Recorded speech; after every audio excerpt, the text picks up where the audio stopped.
What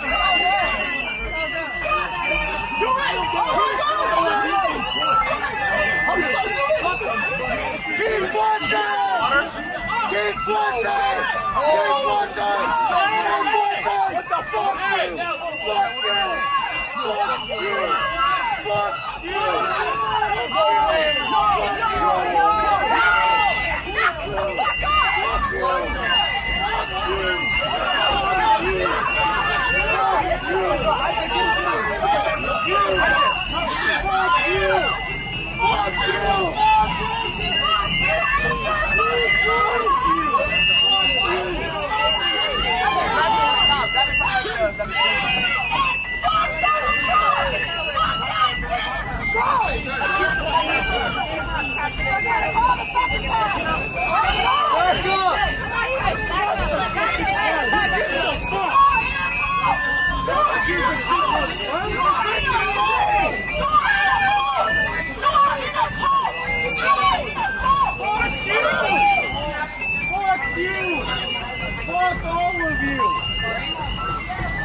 This is ridiculous.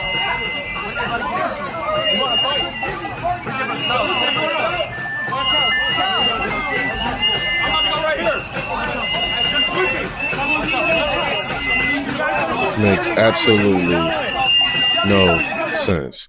What you're looking at there was a crowd trying to force their way into a hotel because they believe ICE agents were staying there. This is no longer a protest. This is an attempted breach. You know, just listen to all the yelling, watching them all sit there and push on the doors. And notice something important. There's no visible authority controlling the situation. I mean, outside of, the people at the door right there, which is why the question on the post is valid to me. Where's the National Guard? Because at this point, local control has failed miserably. Now, let's move from public space to a private home. It's all right. It's all right. Sir. What's up now? Sir. What's up now? Sir, settle down. What's up now? Anybody in the car, did you take a picture of their license plate?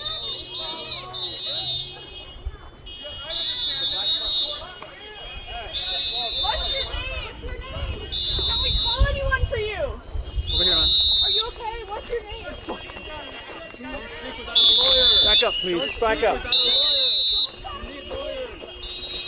Please something helpful. Get out of Minneapolis. We do not want you here. We do not need you. Don't sign anything. Do not sign anything. Don't sign anything. You are ashamed. You are ashamed. Back up. Back, step back. What the fuck are you doing here? Go get a real job. Get out of our city. You are not doing anything. Get out of our city. You ready? We know what you are.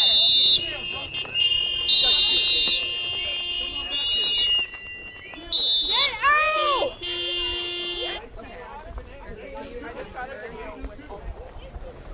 These are fucking drug dealers.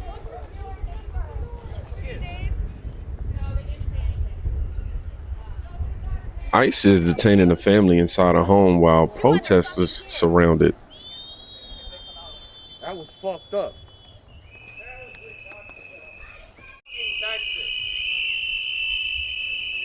The fuck out of our state. And that was wrong. Get the shirt, man. Get the shirt, man. You're not fucking with ICE. This is America, guys. This is America. You're fucking worthless. You're less than human. You are less than It's all the whistles.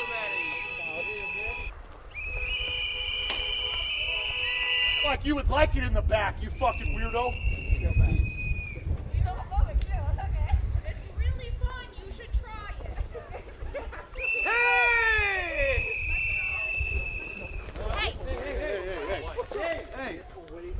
Hey, y'all ain't the problem, Get it in the fucking face. Fuck yourself. This motherfucker. they the problem. That's what you better do. You better. Shut your fucking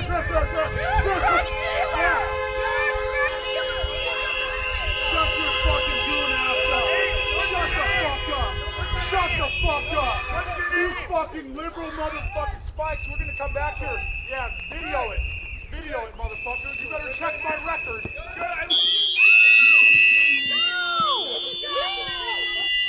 Get the fuck out! I mean, wow. Here, ICE agents are inside a residence executing a detention. Outside, you got a crowd that's formed, yelling and surrounding the home. You know, this matters because ICE didn't bring that crowd there. They never do. The crowd followed them. This is what happens when people are told ICE operations are immoral and must be stopped and don't realize that it happened under previous administrations. Anywho, they don't call lawyers. They don't protest policy. They show up in person and try to interfere. That's all that they do. And when this keeps happening, pressure moves upward to the governor, Walz. The state of Minnesota just crossed a line that hasn't been touched since the Civil War. While you were sleeping, Governor Tim Walz just put the National Guard on notice to potentially stand against federal agents. Here's the deal. After a use of force involving an ICE agent in Minneapolis, the mayor told federal agents to get the blank out. Then Governor Walz issued a warning order to prepare the National Guard. Why? Because they're panicking. They are underwater with the biggest taxpayer fraud scandal in U.S. history, and they need a villain. But here's the legal reality. The Supremacy Clause says federal law is the boss. A governor cannot use the military to block federal investigations. Period. If Walz interferes, he's not just being progressive, he's obstructing justice. This is a fast track to a constitutional crisis. If he won't protect federal officers, the president can nationalize those troops in a heartbeat. The debate is over. Do we follow the Constitution or a rogue governor? If you stand for the rule of law, type true in the comments. Join the 1776 crew and hit follow for the truth they won't show you. This clip is about the response from Minnesota's leadership, Tim Walz, the Ilhans. You know, Governor Tim Walz ordered the National Guard to prepare, framing it as protection and public safety. The issue is how, you know, that's interpreted. Under the Constitution, immigration enforcement is federal authority. When state leaders appear to oppose or obstruct that authority, even indirectly, it creates a serious legal conflict. That's the tension that you're seeing here. And once that conflict becomes public, it stops being symbolic. And now they're calling for the Insurrection Act. I couldn't even get that out. GOP lawmakers call on Trump to arrest Walz after governor warns of National Guard move. This is why you hear the insurrection. Dang. This is why you hear that act being mentioned. The law exists for situations where state leadership cannot or will not control unrest that interferes with federal law. This isn't about drama. It's about chain of command, quite literally. Where federal law is obstructed, Washington has to do what they have to do, which is respond. Now, before anyone says this is exaggerated, listen to someone who's seen this end badly multiple times. Our guy, Tom Homan. I'm begging. Tone down the rhetoric. In my career, I've buried Border Patrol agents, I've buried ICE agents, and the saddest thing I've ever had to do is hand a folded flag to a spouse or a child. I don't want to see anybody die. Anybody. The people we're looking for, even the worst of the worst. I don't want to see anybody die. So, for God's sake, let's tone the rhetoric down. Less blood. I don't want to see any more bloodshed. I didn't want to see bloodshed from day one. But with the rhetoric now, comparing ICE to murderers and the chief secret police, I'm afraid this is not over. I'm afraid you're right. I'm begging. Now, Tom Homan, he isn't speaking politically here. He's quite literally warning about consequences. He's saying that when ICE is repeatedly labeled as murderers or, secret police, people start believing that the violence is completely justified, and it's not. This is someone asking for rhetoric to cool down before more people get hurt. is the part the Democrats will never let you see. Now, watch how responsibility gets shifted. Why would a mother of a young child, a widow, consistently participate in aggressive confrontations with law enforcement? Why did she feel emboldened to break the law in an endless theater of chaos? Swept up in the latest demonization narrative that eggs on illegal and stupid behavior. Don't blame ICE.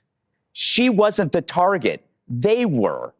And it was believed by the people involved that it would be fine, that there would never be any consequences. It was all part of this mania that we've talked about that cuts across a whole bunch of issues, whether it's Trump, trans, BLM, Israel. The table is set with this manic hysteria where radicals believe that they gain leeway by branding the rest of us as an existential evil.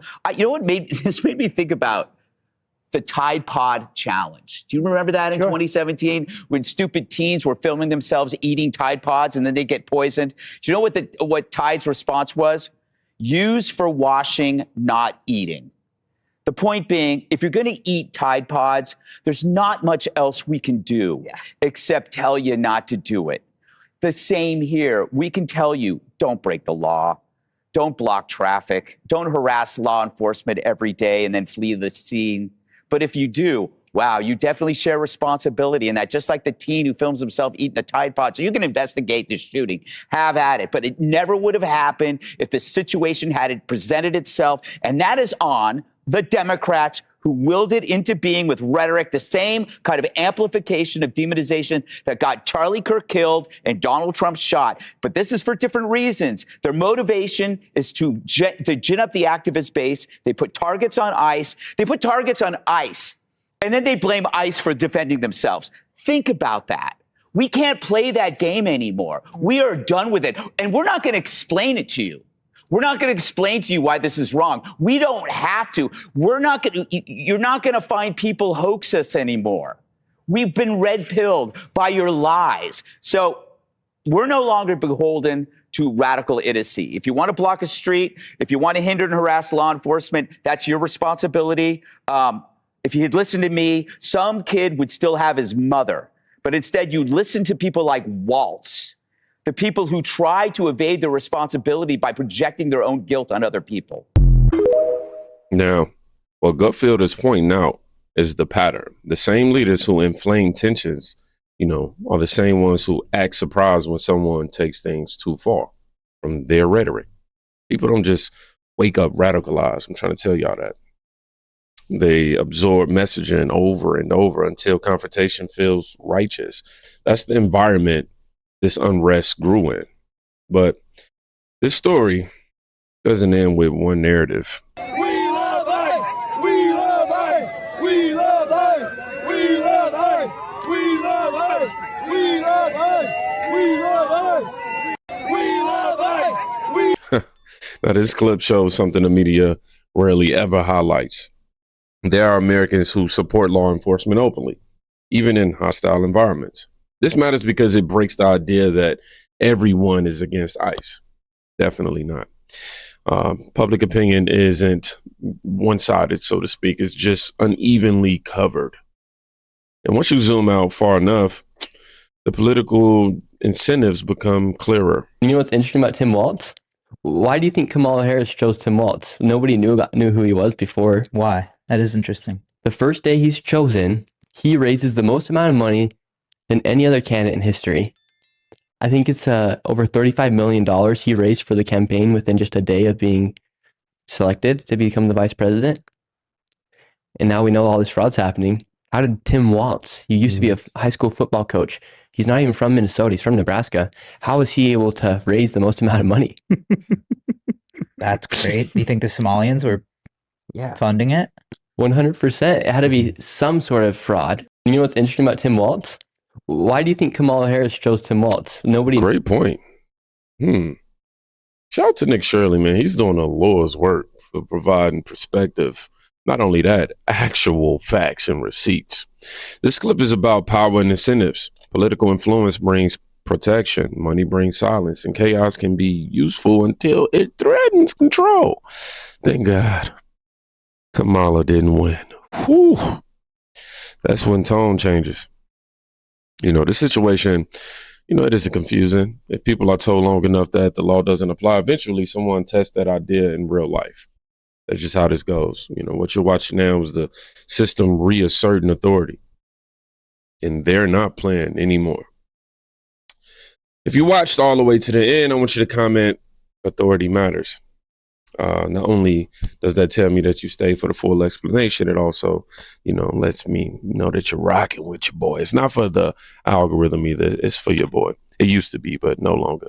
And I also want to be transparent with you guys. I did start another channel. I can't link it here. Every now and again, I might share it in a community post. It hit.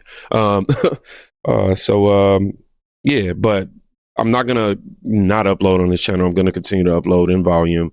However, I don't usually ask in every video for you guys to share.